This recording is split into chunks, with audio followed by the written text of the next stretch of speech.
Culpamland is full of iconic-looking characters, some big, some small. I have a procedure for when I design my characters.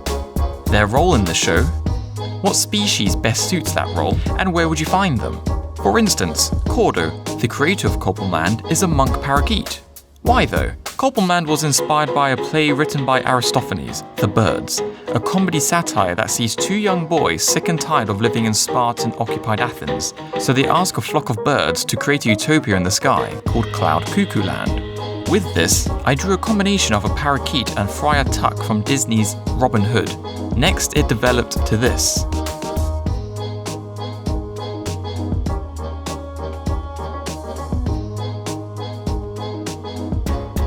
Then his design changed for practical purposes. For instance, his beak. I ended up transforming the bill into his nose and gave him a normal mouth. With this, I can make him more expressive with different emotions. His outfit corresponds with the setting, a tropical utopia that hosts multiple religions. Robes are always in fashion in Culpamland. As the series leans onto religious themes, I looked into the Romanticism art movement, with Francisco de Goya and Thomas Cole being the main inspirations. Romanticism shows the relationship between humans and nature. Does this look familiar? Thomas Cole focused mainly on landscapes.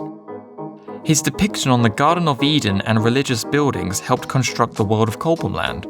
Francisco de Goya created a series called The Black Paintings, a bleak collection that the artist created during his final years. Some characters in the series were manifested from these creations. Cordo, Desamtra, the monkeys, Matisse, nuns, Petra, Grotto, Seb, Felicia. Why animals and beasts? CUCKOO Land from The Birds helped inspire The Land of Cocaine, a medieval poem that illustrates a peasant's dream of a land where the rivers flow with milk and honey. This in turn inspired Laputa from Gulliver's Travels and Vimanas in Hindu texts. Later, it developed to Pleasure Island or Toyland from Pinocchio. Right, and so there's an idea here that if you pursue impulsive pleasure to the detriment of the development of your character, you're going to end up a beast of burden. You're going to end up a slave to a tyrant. And that's exactly right. The young boys in Pinocchio turned into donkeys whenever they smoked, drank, or gave in to their impulsive desires. Animals are used to portray our instincts of hunger, status, and intimacy. As Culpamland is a metaphor for university, each location symbolizes key elements found throughout the establishment: the library, the lecture halls, the temple, the actual university, the slums, student housing, the pub, Mama Hen's office, student finance office, churches and chapels, common rooms, and holy scriptures acting as the grading criteria. Cordo and Felicia represent the delusional lecturers who cast their resentment onto others.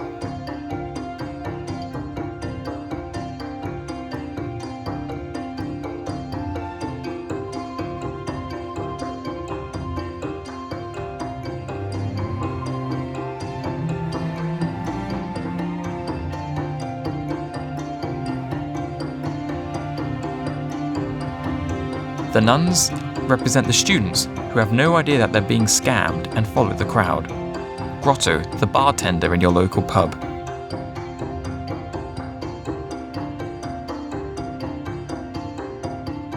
Seb, the student who is always out.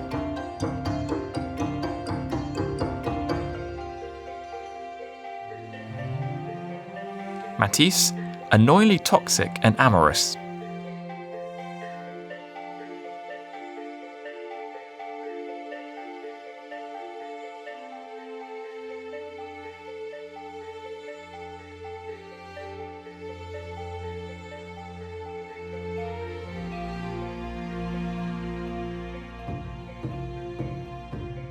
Tyler, the wide-eyed student who gets good grades but is socially awkward.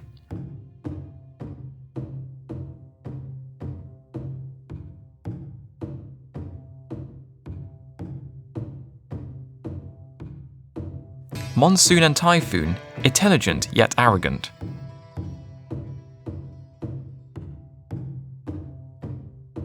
Desamtra, the pretentious spoilt princess that must be in a group. He can't be alone.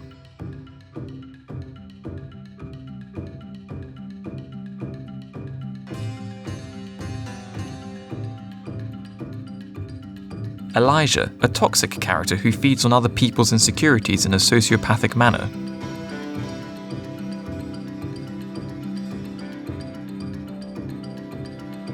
Mama Hen, the mature students who believe that they started their dreams too late and are consistently judging themselves for it. Albus, an old tree who has served for other people all his life and missed out on his own dreams, a life full of regret. Character designs draw inspiration from Rick and Morty. The use of line density suggests different types of materials and surfaces. Thin lines are for feathers and silk. Thick lines, beaks and horns. If there is something shiny, add a white oval to suggest light reflections. Background characters help populate the world of Culpamland. Flies, rats and bats are found in the slums. Other strange creatures situate themselves in the expo center.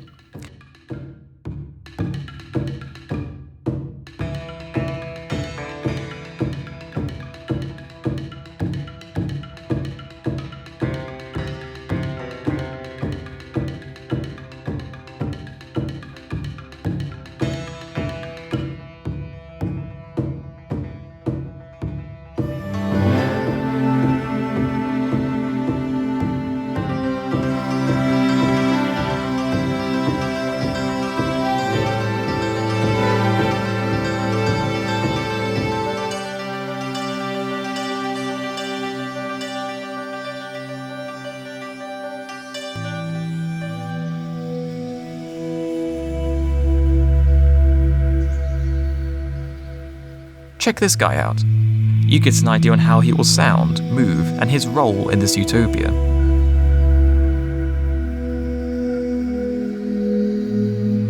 Demons represent how we glorify evil, danger, and anxieties, hence why they are plated with jewelry and diamonds.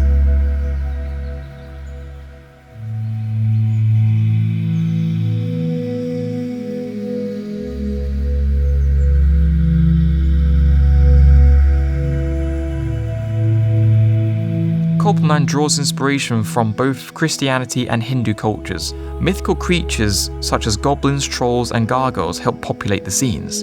Animals roaming the streets due to urbanization clashing with Mother Nature.